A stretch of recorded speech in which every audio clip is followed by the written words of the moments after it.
What O is for? Before we learn about O, remember the letter L.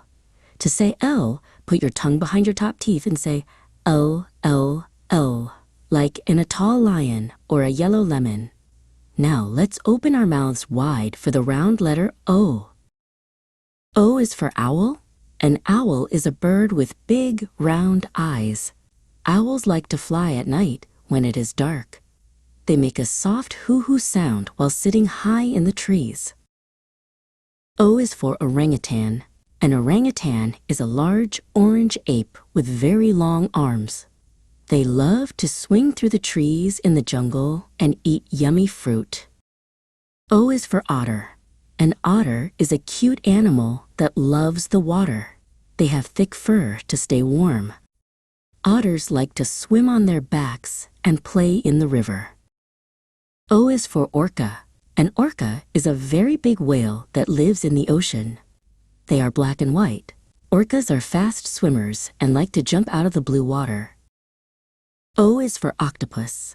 An octopus lives under the sea. It has a soft body and 8 long arms called tentacles. They use their arms to crawl and catch food. O is for ostrich.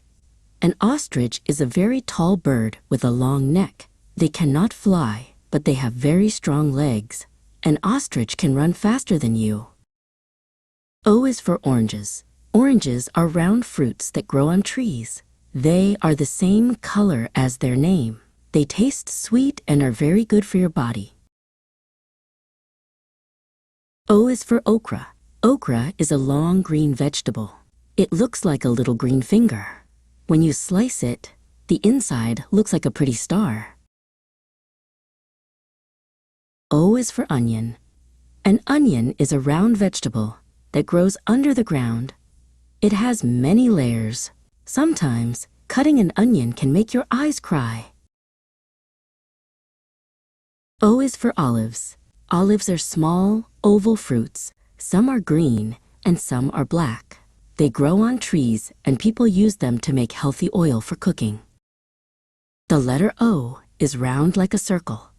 We learned about the owl, orangutan, otter, orca, octopus, ostrich, oranges, okra, onion, and olives. Great job learning your sounds. If you like this story, please like the video and subscribe to our channel, Kids Love Nature.